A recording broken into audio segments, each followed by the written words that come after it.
Sean todos bienvenidos a Tu Salud Nos Importa, este noticiero que le encanta a todos ustedes. Hoy nos encontramos de nuevo con su periodista favorita, con Mariana. Y el día de hoy le venimos con una noticia súper interesante y es la administración de medicamentos por vía rectal. Cuéntanos, Emanuel, qué interesante nos trae el día de hoy. Ok, primero esto es un nuevo segmento, jamás había visto de nuevo aquí la vía rectal. Ahora, les trajimos a tres especialistas muy importantes, un gastroenterólogo, una médica cirujana y un enfermero jefe, los cuales atendieron este caso. Este caso lo hemos visto todo en internet por las imágenes que se han filtrado, ¿cierto? Muy contundentes e impactantes. Pero hoy nos van a explicar profesionalmente, estos tres profesionales del área de la salud que hemos traído, qué fue lo que pasó, qué fue lo ocurrido, el proceso que se dio. Además de esto también nos van a explicar el caso clínico como tal, de una manera profesional, de una manera en la que nos puedan educar e instruirnos a nosotros en nuestras casas. Ahora, Mariana, ¿qué tal te parece si presentamos a los profesionales? Claro, me parece perfecto. Bueno, a continuación, aquí tenemos a los tres profesionales de los cuales les hablamos: el gastroenterólogo Santiago Grajales, la médica cirujana Ana María Barbosa y el enfermero jefe José Luis Palacio. Bueno, estos tres profesionales son los que se van a encargar de explicarnos qué y cómo fue lo que hicieron dentro de este caso clínico.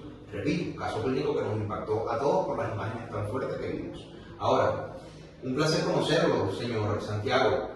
Quisiera que me hablara un poco al respecto de este tema, que nos dé un abrebocas, una introducción de lo ocurrido. Háblenos un poco del caso clínico, de las medidas que tomaron. ¿De qué nos quiere hablar, señor Santiago? Bueno, Manuel, un gusto de conocerte. Nuestro paciente era un hombre de 30 años de edad que no presentaba ningún tipo de historia clínica previa a esto. No se porta historia de hemorroides ni contada. Dice que es la primera vez que le ha pasado un tipo de dolor de esta intensidad y en previas ecuaciones no se ha mostrado ningún tipo de errores con esto. El paciente comenzó con un dolor renal intenso, una hinchazón de 8 días antes de acudir a la clínica de patología. Consultó previamente 2 veces en nuestro servicio de urgencias. En estas consultas previas se le mandaron tratamientos tópicos y analgésicos, pero no lograron resolver el problema. No se realizó intento de reducción manual del prolapso hemorroidal en estas consultas previas. En el momento de ingreso estaba febril y hemodinámicamente estable, aunque con frecuencia cardíaca de 108 bpm y presión arterial de 145 milímetros de mercurio. A la exploración se le encontraban hemorroides internos de grado 4 que sobresalían del canal anal. No pudimos reducir manualmente el prolapso. 2 de los paquetes hemorroidales están trombosados y presentaban paredes necróticas. Operación rápida, la necrosis y el carácter urgente del cuadro. Se decidió realizar una hemorroidectomía de urgencia con energía bipolar avanzada. El procedimiento fue bajo anestesia regional con sedación.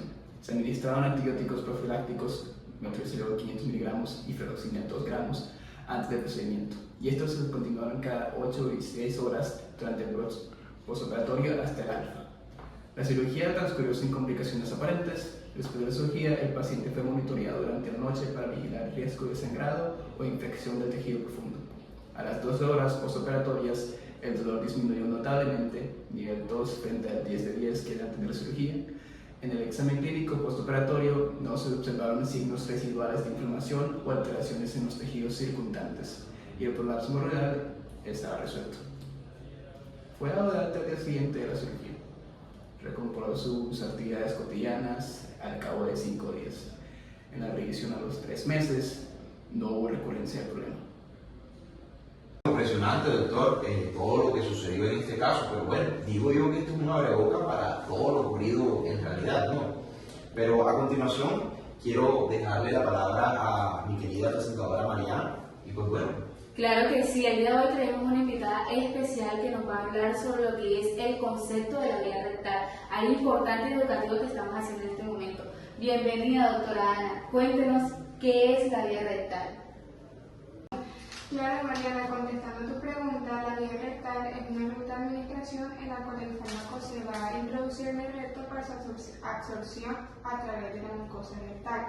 Esta vía va a permitir obtener efectos locales o sistémicos y va a evitar parcialmente el metabolismo del primer paso hepático. Además, esto va a mejorar la biodisponibilidad de ciertos medicamentos. Ya teniendo en cuenta otro concepto, según Carlson, la vía rectal es útil para la administración oral cuando la administración oral no es posible debido a vómitos o ya sea malestar gastrointestinal. Además va a permitir una absorción relativamente rápida y estable, aunque también puede depender del contenido rectal o de la forma farmacéutica empleada. Además, esta vía es útil para pacientes con problemas de motilidad gastrointestinal como disfagia o ilio, que puede interferir con la administración del fármaco al tracto intestinal. La vía rectal también se puede utilizar con frecuencia en pacientes en fase terminal que reciben cuidados paliativos. El paciente, por ejemplo, no puede tragar en caso de disfagia o cuando hay náuseas o vómitos que impiden el uso oral. Ya teniendo en cuenta las indicaciones, el paciente puede estar inconsciente, por ejemplo, en postoperatorio o en cuidados intensivos. También se puede utilizar el medicamento en caso de que el medicamento tenga mal sabor u olor, lo que va a dificultar su aceptación oral. En enfermedades también inflamatorias intestinales, como colitis ulcerosa o enfermedades de Crohn, que eso es de adicción local. También se debe evitar el metabolismo hepático del primer paso, específicamente para fármacos sensibles, o cuando hay una irritación gástrica o úlceras que no dejan administrar el fármaco por vía oral. Ahora bien, hay que tener en cuenta que esta vía también requiere ciertas precauciones para garantizar la seguridad del paciente y la eficacia del medicamento. Como primer paso, debemos lubricar adecuadamente la zona, además de que el paciente no puede presentar lesiones, fisuras o hemorroides dolorosas, ya que podría causar irritación o algún daño. Segundo, es importante mantener una buena higiene antes y después de dicho procedimiento, como por ejemplo lavándose las manos y utilizando guantes. También se debe lubricar adecuadamente el supositorio o el aplicador para así evitar molestias o lesiones durante la administración. Otra precaución que debemos tener en cuenta es que el paciente debe permanecer acostado del lado posición lateral izquierda y así durante la aplicación y unos minutos después va a facilitar la absorción del medicamento y evitar que éste se expulse. Además, siempre se debe verificar la dosis, el tipo de medicamento y la integridad del supositorio antes de administrarlo. Es muy importante explicar el procedimiento al paciente para así evitar confusiones, incomodidad o ansiedad, especialmente si es la primera vez que se utiliza esta vía.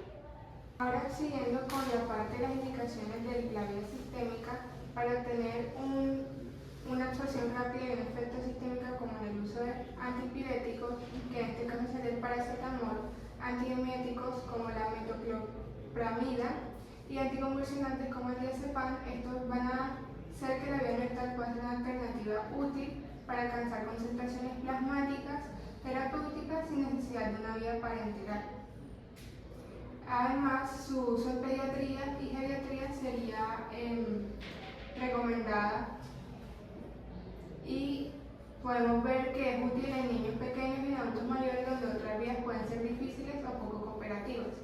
Además, hay que resaltar que esta vía ofrece comodidad, seguridad y va a facilitar la continuidad del tratamiento domiciliario.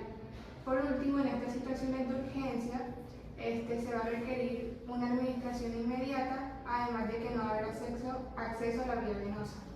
Por ejemplo, el uso del diazepam rectal en crisis convulsivas febriles. Bueno, Mariana, continuando con la absorción y los factores que influyen en esta, la absorción del fármaco en la vía rectal está influenciada por factores como lo físico-químico. La superficie de absorción del reto es relativamente pequeña, como se puede ver aquí, de 200 a 400 centímetros cúbicos, lo que limita la cantidad de medicamentos que puede absorberse. Además, está comparado al intestino delgado es más pequeño. El pH rectal, como podemos ver, es de 7.2 a 7.9, casi neutro, lo que puede favorecer la absorción de fármacos no ionizados, especialmente bases débiles como la biodisponibilidad cercana al pH rectal. Por ejemplo, un fármaco con biodisponibilidad de 8.5 se absorbe mejor que uno ácido de biodisponibilidad de 4.5. El moco rectal con un volumen de 1 a 3 mililitros actúa como líquido de interfase para disolver el fármaco, pero su escasa cantidad puede limitar la solubilidad de los medicamentos. Por lo que se favorece el uso de compuestos lipofílicos. Asimismo, los fármacos con poco peso molecular, como menores de 500 Dalton, van a promover una mayor facilidad para la difusión pasiva y el grado de ionización va a ser menor por lo que va a haber mayor absorción y va a estar determinado por la biodisponibilidad y el pH local. Los excipientes hidrosolubles favorecen la disolución, mientras que los lipofílicos van a mejorar la penetración. Y todos estos factores nos van a ayudar a determinar la eficacia y biodisponibilidad del medicamento cuando se administra por esta vía. Ya continuando con la absorción del fármaco, este se va a introducir en el canal anal y generalmente va a estar en forma de supositorio. Este va a tener una vez administrado, el fármaco va a disolverse en el muco rectal y va a tener una sustancia viscosa rica en glicoproteínas, que son secretadas por las células caliciformes del epitelio cilíndrico simple del recto. Este moco va a actuar como medio de disolución y va a facilitar el contacto del fármaco con la superficie del epitelio. A continuación, el principio activo va a atravesar la mucosa rectal, por lo que mediante difusión pasiva. Este va a ser un proceso que va a ser favorecido por la delgadez del epitelio, ya que es abundante en vascularización y por las características fisicoquímicas del epitelio y del fármaco, que debe ser preferiblemente lipofílico y de bajo peso molecular escasamente ionizado. Una vez este fármaco esté absorbido, el fármaco entra en los papilares de la submucosa rectal y va a ingresar al sistema venoso. En este punto, la ruta va a depender de la altura del recto en la que se haya absorbido el fármaco. Si esto ocurre al tercio superior, el fármaco va a entrar en la vena rectal. En cambio, si está en el tercio superior, va a drenar la vena mesentérica inferior y la vena porta hepática, por lo que se va a dirigir primero al hígado, donde puede sufrir metabolismo del primer paso y reducir su biodisponibilidad. En cambio, si se absorbe en la parte del tercio medio o inferior del recto, el fármaco va a entrar en las venas rectales medias e inferiores, que van a drenar hacia el sistema venoso sistémico a través de las venas ilíacas internas y la vena cava inferior, por lo que va a permitir que el fármaco alcance la circulación general sin pasar por el hígado, lo que va a mejorar su absorción y el efecto terapéutico. Finalmente, el fármaco va a ser transportado al corazón de la parte derecha por los pulmones y luego va a ser distribuido por el corazón por la parte izquierda hacia los tejidos del cuerpo, donde va a ser su acción farmacológica. Ok, doctor, ahora hábleme acerca de la irrigación venosa. ¿Qué es eso? ¿Cómo se da? Bueno, el drenaje recto y ano se da por dos plexos, el plexo externo o hemorroidal y el plexo interno, el cual se divide en tres grupos de venas, las superiores, las mediales y las inferiores. Las superiores se van a llegar hasta la vena mesentérica interior y las mediales y las inferiores van a llegar hasta la media púdula y hasta después van a llegar a la vena mesentérica interna. Después, en el método de absorción de los fármacos, vemos que en el caso de las formas delta, los supositorios y de los enemas, los cuales son originales en el recto anal, van a ser absorbidas por la mucosa del recto y tienen ciertos beneficios comparados con otras vías, dado que la concentración puede ser mucho menor porque ignora o evade el primer paso hepático, el cual en otros fármacos o en otras vías, debido por ejemplo a la vía oral, puede necesitar mucha más concentración del fármaco para poder que el paciente tenga una cantidad entonces mismo que pueda procesar en la sangre, debido a que el hígado, hasta cuando tiene proceso de la sangre, se pierde la concentración del fármaco y luego tenemos que administrar otra dosis para poder que sea una dosis completa para el tratamiento. Ok, impresionante todo eso que dijo, doctora. Ahora, Mariana, para los televidentes creo que no saben muy bien qué es un supositorio. Deberíamos como mostrarle para que ellos así puedan observar y entender más a menudo qué es lo que está diciendo aquí el doctor presente con nosotros, ¿cierto? Me parece perfecto, y para eso te tengo una persona indicada que nos va a hablar sobre el procedimiento y es nuestro enfermero José. Ok. Bueno, en cuanto a la histología o anatomía microscópica del recto y el ano es bastante similar al intestino delgado, con varias capas de tejido conectivo y una capa de tejido conectivo vascularizado por la muscular de la mucosa. La lámina propia de la mucosa sería tejido epitelial cilíndrico simple, con células caliciformes, las cuales generan un moco para que las heces puedan pasar a la pared del recto. Y encontramos también el tejido conectivo laxo de la mucosa propia. En cuanto a la irrigación, encontramos dos plexos, el plexo externo o hemorroidal y el plexo interno, el cual está dividido en tres grupos de venas: las superiores, las mediales y las inferiores. Las superiores se van a llegar hasta el punto de la vena mesentérica inferior. Las inferiores y las mediales van a llegar hasta la media pudor, y después van a llegar a la vena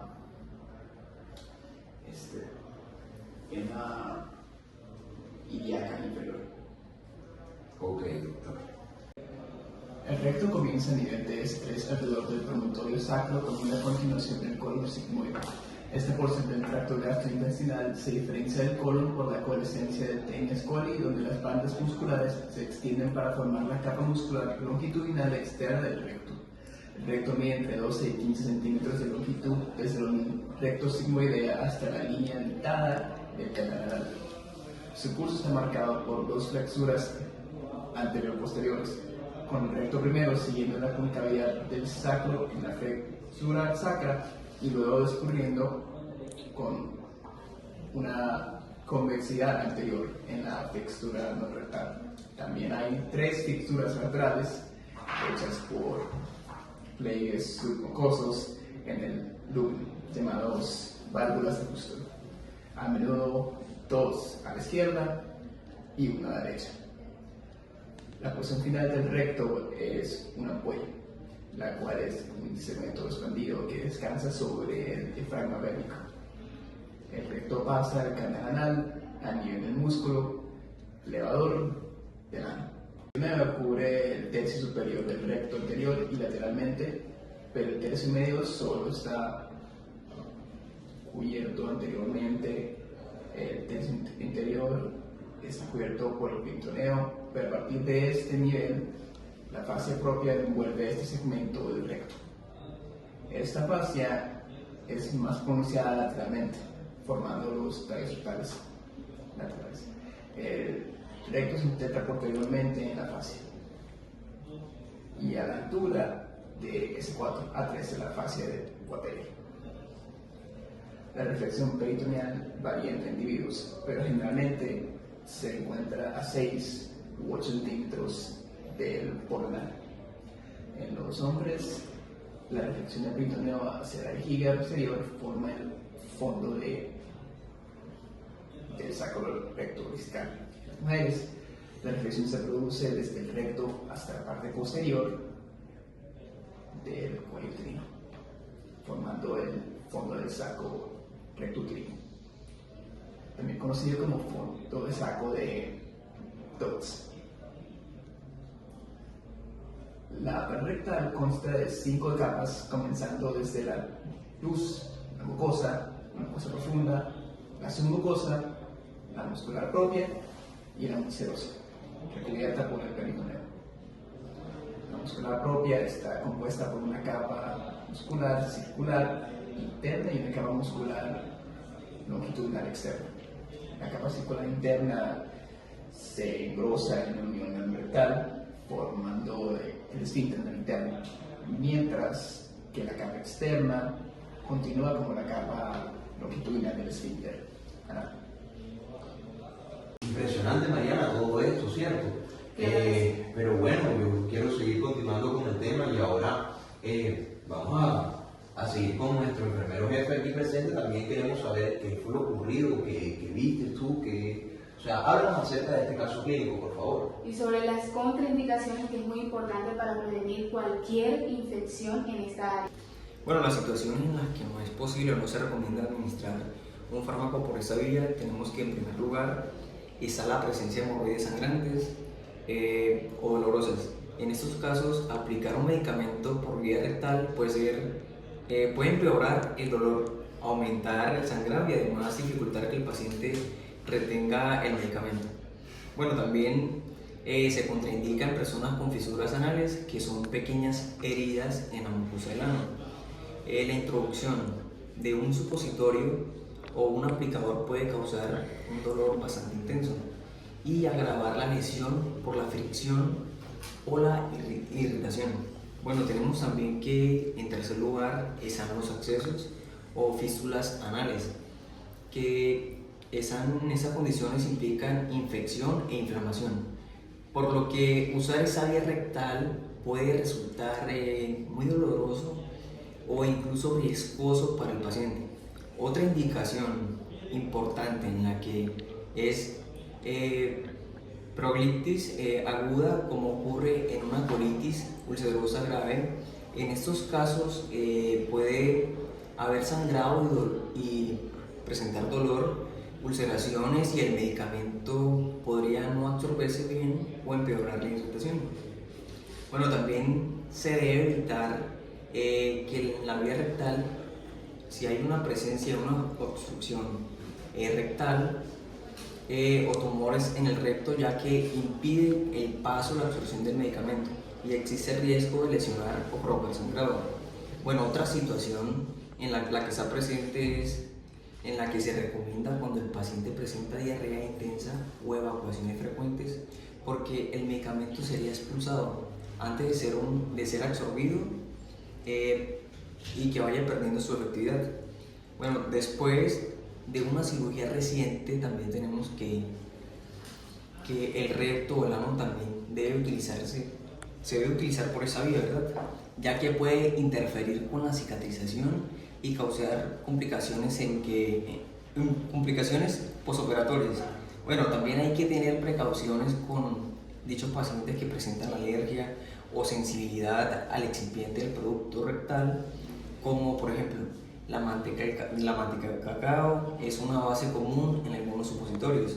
Y por último, también puede existir el rechazo del paciente en personas con ansiedad, trauma previo o por motivos culturales. Esa vía puede generar incomodidad o rechazo total, lo que afecta a que la adherencia del tratamiento sea efectiva. Bueno, impresionante todo esto que hemos escuchado aquí con todos estos especialistas, ¿no? Un nuevo capítulo, un nuevo caso que nunca antes hayamos visto, escuchamos y realmente nos informamos bien. Y pues gracias a ustedes por venir realmente. También, ¿qué conclusión podríamos sacar de esto, Mariana? Unas conclusiones clínicas claves que podríamos darles a todos los espectadores que nos están mirando en estos momentos. Claro que sí, siento que el capítulo de hoy fue muy informativo y sobre todo algo para aplicar. Como conclusiones podemos tener que esta vía evita el primer paso hepático, ya que se absorbe en el tercio inferior del recto. Sobre todo que tiene una biodisponibilidad variable dependiendo de su sitio de absorción.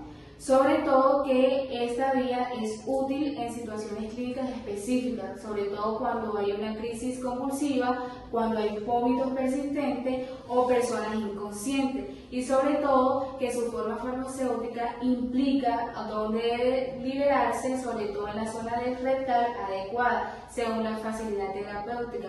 No olvidando que esto tiene algo muy importante, que es el epitelio especializado, que facilita la absorción limitada de agua, electrolitos y fármacos. Importante para cuando nosotros tengamos un caso de urgencia, todo lo que nos enseñaron el día de hoy. Les agradecemos por participar de este capítulo, en este noticiero tan importante. ¿Y qué otra cosa podrías decir? Pues bueno, este no es solamente el final, gracias a que nuestro aquí enfermero jefe presente nos hará una demostración. Ahora, ¿demostración de qué será la demostración, Mariana? Del procedimiento de cómo se administra un fármaco en esta vía. Ok, bueno, los dejamos a todos, Mariana y yo, y hasta el próximo capítulo. Ahora, a continuación, vamos a dejar a nuestro enfermero.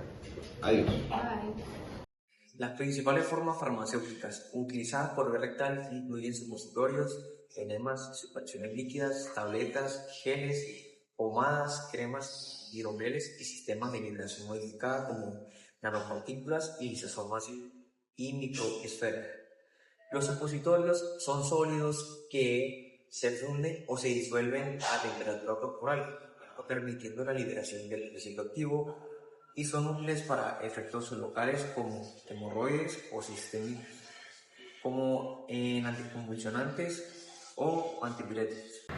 Los enemas o suspensiones rectales permiten administrar líquidos directamente en el recto y se emplean tanto para limpieza intestinal como para tratamientos de salacina o corticoides. Las tabletas rectales son formas sólidas que deben disolverse o dispersarse en líquidos antes de su administración. Por otro lado, los geles e hidrogeles ofrecen una mayor retención en la mucosa y liberación sostenida, siendo útiles para patologías como colitis ulcerosa. Las formas semisólidas como pomadas y cremas se aplican externamente en el canal anal para aliviar síntomas como picazón, inflamación o dolor.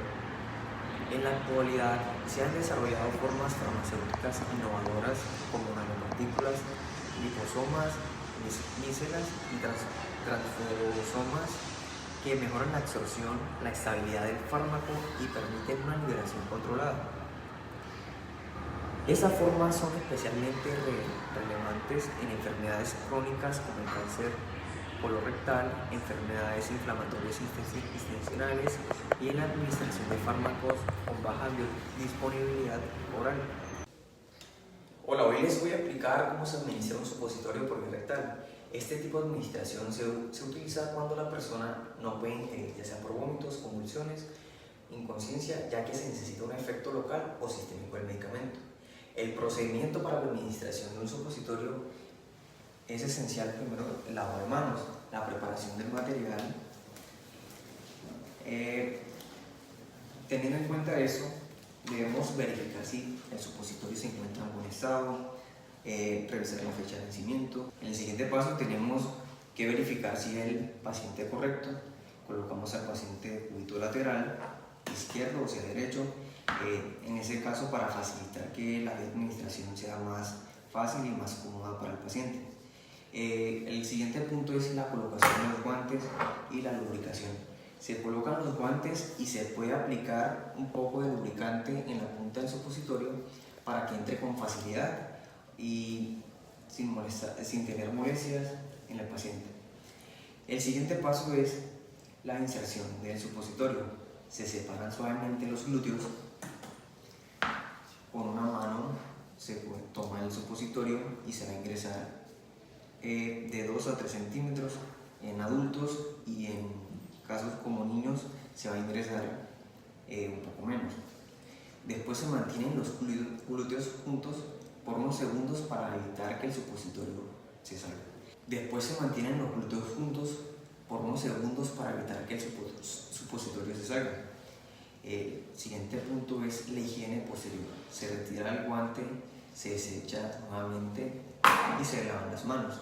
Es importante pedirle al paciente que trate de evacuar en intervalos de entre 15 a 30 minutos para permitir que el medicamento se absorba. En resumen, la administración de un supositorio requiere higiene, delicadeza y una técnica correcta para asegurar que el medicamento actúe de forma eficaz y sin molestias.